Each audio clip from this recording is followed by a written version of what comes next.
इधर तो तुम नहीं बताओगे मास्क के पीछे कौन है? बबले, तुम्हें मालूम है इसके साथ क्या करना है? इसकी छाती पे सबसे छोटी वाली चिमटी भर दूं कि निप्पल मरोड़ दूं? नहीं नहीं बबले, हम लोग विलन्स हैं, राक्षस थोड़ी ना। एक काम करो, गोटा फोड़ दो इसका। कृषु कृषु मैं कृषु, फैंटास्टिक फैंटास्टिक। ना ना ना ना ना ना ना।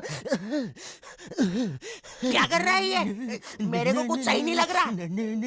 जब भी मुझे दर्द होता है या अच्छा लगता है मैं यही करता हूँ। ये मेरा डिफॉल्ट फीचर है। ये सब हरकतें करने से तुम्हें कोई बचाने नहीं आ रहा है। ओए, मैं बचाऊंगा। क्या वो किसी की बूंद है? ओए, ठंड पै गई ओए। पापे तू मेरा हर खिलौना अपनी बूंद में क्यों ले लेता है? यार वो क्रिश वाला खिलौना मैं नया लेके आया था। हेलो हेलो, आवाज आ रही है? हेलो दोस्त, देखो मैं तुम्हारी बूंद से बात कर रहा हूँ। देखो यहाँ पे नेटवर्क बड़ा ही कम है, इसलिए मेरी बात ध्यान से सुनना। चुप चुप बिल्कुल चुप। देखो दोस्त, मुझे नहीं पता मेरे पास कितना समय और बचा है, लेकिन क्या प्लीज तुम मेरे बीवी बच्चों को बोल दोगे कि मैं एक शानदार विलन की मौत मरा, ना कि ऐसे कोई अरे गहरे पाजी की बूंद में जाके। मेरे खिलौने जिंदा थे? अरे तू छोड़ ना, तू बता नहीं क्या बता रहा था? हाँ, तुझे पता है इस डिवाइस से हम किसी भी कार्टून में टेलीपोर्ट कर सकते हैं। पापे नहीं नहीं पापे। मैंने ना बचपन में बहुत बेब्लेड खेला है, बस बेब्लेड की जगह मेरे पास वो लट्टू हुआ करता था और स्टेडियम की जगह कढ़ाई। कार्टून में ना उनके बेब्लेड आपस में खुद जाके लड़ते थे, लेकिन पता नहीं हमारे लट्टुओं में कौन सा भाईचारा होता था, ये साले लड़ाई छोड़कर आपस में सब कुछ करते थे। तो अब मुझे लट्टू के इतने पास बैठकर उसे लड़वाना पड़ रहा है। उधर वो लट्टू घूम रहा है शक्तिमान की स्पीड पे। बच गया। अगर वो लट्टू मेरे सर पे लगता तो मैं तो मर ही जाता। अरे नहीं नहीं, मैं मर चुका हूँ। हाँ मैं मर चुका हूँ।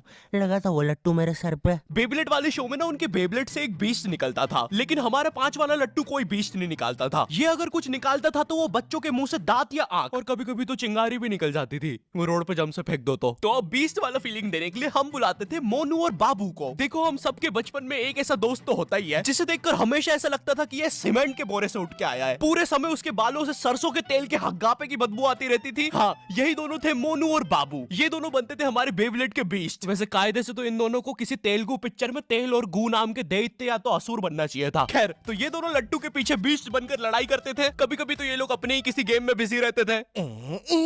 गोटियों का बादशाह, ला मेरे कंचे। ओए वो देख चिड़िया। किधर है चिड़िया? किधर है?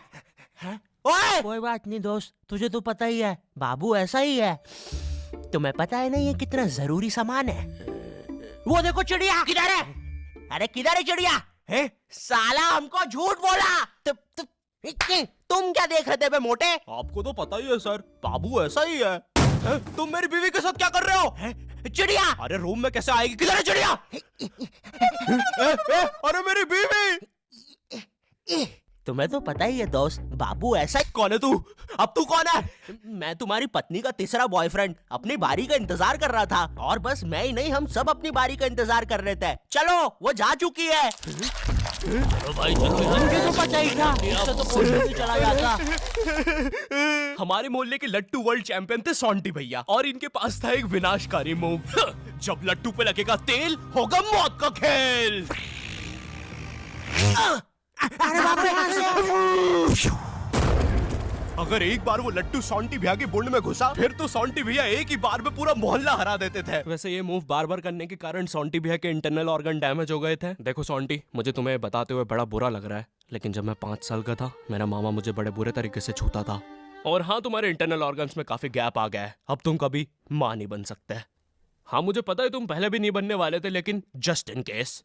नहीं है कोई जस्ट नहीं है, ये जस्टिस इन द केस है। मेरी बीवी ने मुझ पे मारपीट का केस किया है। मेरा माँ बनने का सपना ही रह गया। वैसे तुम हॉस्पिटल में मोटरसाइकिल लेके क्यों खड़े हो? चलो निकल।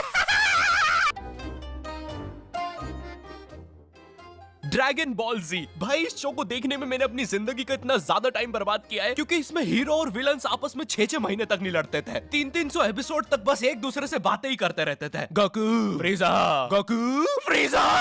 इनके आसपास मोदी सरकार ने पूरे देश का निर्माण कर दिया है, लेकिन ये लोग नहीं लड़े अभी तक। इससे तेज तो हमारे इंडियन सीरियल्स चलते हैं यार। इमेजिन अगर एकता कपूर ने ड्रैगन बॉल जी बनाया होता। आज साथ निभाना सुपर सेयन में देखिए। गोपी, तुमने मेरा लैपटॉप धो दिया।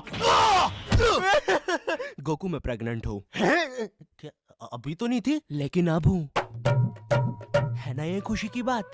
हाँ हाँ, हमें माँ को बताना चाहिए। माँ! गोकू बेटा, हमारे घर पे सीआईडी घुस आई है। हाँ, लेकिन क्यों? गोकू, मुझे तो लगता है गोपी, माँ वो प्रेग्नेंट थी। क्या?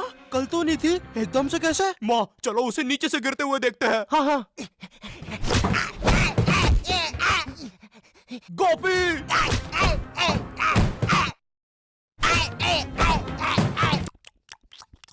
एसीपी पद्दुमन जी, बताइए आप क्यों आए हैं? गोकू, मुझे पता चला। ये आवाज काहे की है? अरे वो मेरी प्रेग्नेंट बेबी सीढ़ियों से फेंका रही है। अरे ये प्रेग्नेंट कब हुई? कल तो नहीं थी। वो तो नहीं पता, लेकिन आप बताइए ना। गोकू, हमें पता चला है कि तुमने अपने लॉकर में कुछ इंपॉर्टेंट पेपर्स छुपाए हैं और ये हमें तुम्हारे ही किसी घर वाले से पता चला है। मैं बताऊंगा नहीं, लेकिन ये सच है। क्या? ये सरासर झूठ है। किसने कहा है आपको? देखो गोकू, मैंने कहा ना, मैं उसके बारे में कभी नहीं बताऊंगा। तो चल के देख लीजिए लॉकर। आइए अंदर, देख लीजिए। ऐसे नहीं गोकू, गेट बंद करो। ठीक है। दया, दरवाजा तोड़ दो। तो ये रहे वो पेपर। अरे इसमें तो एक अनजान फोटो मिली है। दया, जरा इस फोटो का स्केच बनवाना तो, आखिर पता तो चले कि ये आदमी दिखता कैसा है। ये लीजिए सर। ये स्केच तो पूरा फोटो की तरह दिख रहा है दया। इसका मतलब जानते हो, ये